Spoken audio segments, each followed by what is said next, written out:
Guys এই যে পাটগুলো দেখতে পাচ্ছেন এটা হচ্ছে কিন্তু আমাদের বাংলাদেশের সোনালী হাঁস। এই পাটগুলো দিয়ে কিন্তু কাপড় তৈরি করা হয়। আর আসসালামু আলাইকুম গাইস, আজকে কিন্তু আরেকটা নতুন ভিডিও নিয়ে চলে আসলাম। মূলত আজকের ভিডিওটা হচ্ছে আমরা এই নদীর পানির মধ্যে কিন্তু আমাদের পাড়ের জাগ দিয়েছি। জাগটা দেখবো আসলে জাগ কতটা আসে, মানে জাগ ধোয়ার মতো পরিস্থিতি হয়েছে কিনা, চলেন দেখতে থাকি।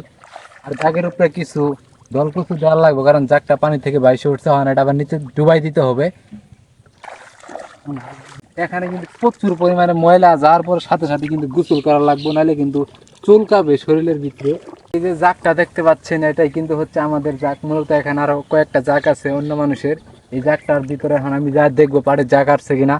আর যদি জাগ না আসে তাহলে আরো সুন্দর করে কিছু দল তুলে দিয়ে জাগটাকে আরো তলিয়ে দিয়ে যাবো, যাতে তাড়াতাড়ি জাগটা এসে পড়ে। আপনারা দেখতে থাকেন, আমি এখন পানির মধ্যে নেমে যাইতেছি, কিন্তু প্রচুর পরিমাণ ময়লা এই পানির চুলকায় কিন্তু একদম শেষ হয়ে যাবো। যাই হোক ব্যাস, দেখতে থাকেন।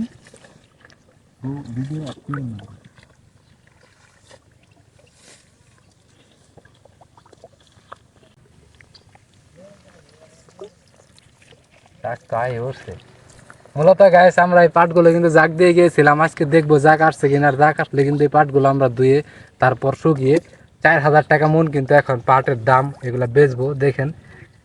মূলত যতটুকু পরিমাণ জাগ আসার কথা ততটুকু পরিমাণ কিন্তু আসে নাই। এই যে পাটগুলা সোনালী হাঁস বাংলাদেশের। গাইস এই যে পাটগুলা দেখতে পাচ্ছেন এটা হচ্ছে কিন্তু আমাদের বাংলাদেশের সোনালী হাঁস। এই পাটগুলো দিয়ে কিন্তু কাপড় তৈরি করা হয়। আর মূলত এই পাটের পাশাপাশি এখানে কিন্তু আরেকটা জিনিস রয়েছে, এই যে শোলা। খোলা ফেলাই দিও না। মানে এই যে শোলা দেখতে পাচ্ছেন, এই শোলাগুলো কিন্তু গ্রামের মানুষ গ্যাস দিয়ে কেউ রান্না করে, আবার কেউ নারকেল খড়ি দিয়ে রান্না করে। তখন কিন্তু এই শোলাগুলো দিয়ে আগুন ধরায়, আগুন ধরানোর পর কিন্তু রান্না করে। আর এখানে কিন্তু আমরা প্রায় 20 জমিনের মতো পাট এখানে জাগ দেওয়া আছে। মূলত পাটের জাগ আসে না, আজকে আমি দেখলাম। নেক্সট ভিডিওতে আপনাদেরকে দেখাবো এই পাটের জাগগুলো থেকে কীভাবে মানে পাট সারানো হয়, আপনারা দেখতে পারবেন। আর হ্যাঁ, পেজটা কিন্তু ফলো দিয়ে রাখবেন।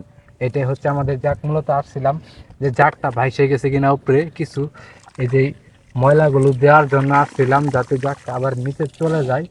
কিন্তু আসার পর দেখলাম না, জাগ ঠিকঠাক আছে, জাগ নিচে আছে, এখন আর ময়লা দেওয়া লাগবে না। যাই হোক, ভিডিওটা সকলে ভালো লাগলে শেয়ার করে দিন আর পেজটা ফলো করে দিন। ধন্যবাদ।